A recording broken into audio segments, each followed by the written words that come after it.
అందరికీ నమస్కారం. రాష్ట్ర రాజకీయాల్లో రాయలసీమకు ఒక ప్రత్యేకత.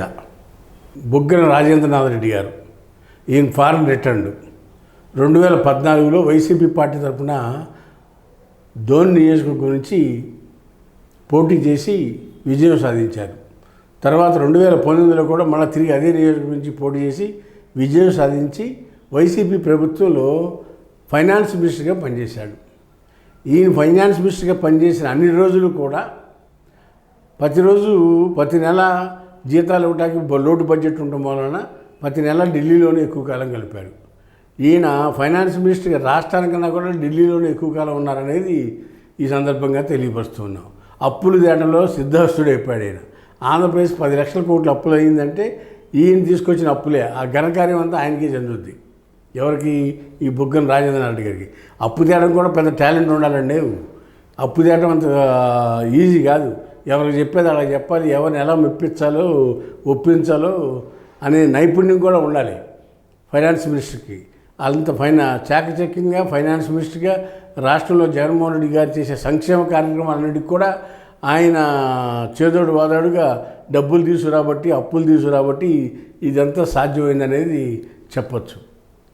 ఈ బుగ్గన రాజేంద్రనాథ్ రెడ్డి సౌమ్యుడు, మృదు స్వభావి, మంచి మనిషి, రాజకీయం తెలియని వ్యక్తి నిజం చెప్పాలంటే. అయితే ఈయన 2024లో ఆయన తప్పుకుని ఆయన కుమారుడు అర్జున్ రెడ్డిని పోటీలో పెట్టాలని అనుకున్నారు. అయితే జగన్మోహన్ రెడ్డి గారు దానికి ఒప్పుకోకుండా మీరే కంటెస్ట్ చేయండి అని ఆయన్నే కంటెస్ట్ చేపిస్తే ఆయన కోట్ల సూర్యప్రకాష్ రెడ్డి గారి చేతిలో ఓటమి పాలయ్యారు ఈ రాజేంద్ర రెడ్డి గారు. ఆ రోజు నుంచి కూడా ఈయన హైదరాబాద్కే పరిమితమయ్యాడు. కుమారుడు కూడా ఓటమి పాలైన తర్వాత నియోజకవర్గాన్ని వదిలిపెట్టి అందరూ యాక్టివ్గా లేరు నియోజకవర్గంలో.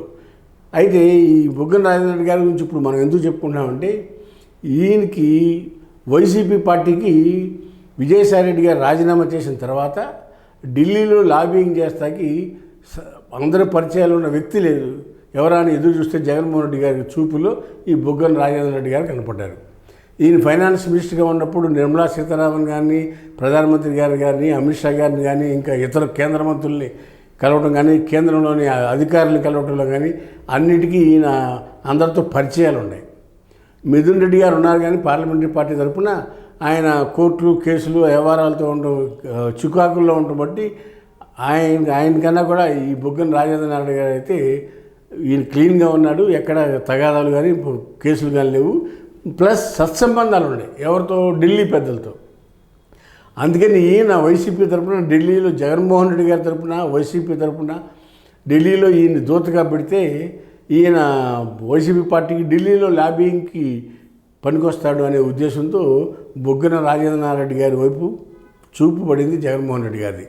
అందుకని బుగ్గన రాజేంద్ర రెడ్డి గారిని ఢిల్లీ వైపు వెళ్ళాలని చెప్పి యాక్టివేట్ చేయాలి, ఢిల్లీ రాజకీయాల మీద దృష్టి పెట్టమని జగన్మోహన్ రెడ్డి గారు చెప్పడం జరిగినట్టుగాను, ఆ నియోజకవర్గానికి కుమారుడైన అర్జున్ రెడ్డి గారికి నియోజకవర్గంలో పోటీ చేసేటట్టుగా, ఈయన భవిష్యత్తులో ఎంపీగా పోటీ చేసేట్టుగా ఒక అండర్స్టాండింగ్కి వచ్చి ఢిల్లీ రాజకీయాలు దృష్టిలో పెట్టుకుని ఢిల్లీ రాజకీయాల్లో ఈ బుగ్గన రాజేంద్ర రెడ్డి గారిని చూడమని పంపించినట్టుగా జగన్మోహన్ రెడ్డి గారు మనకు అందుతున్న సమాచారం.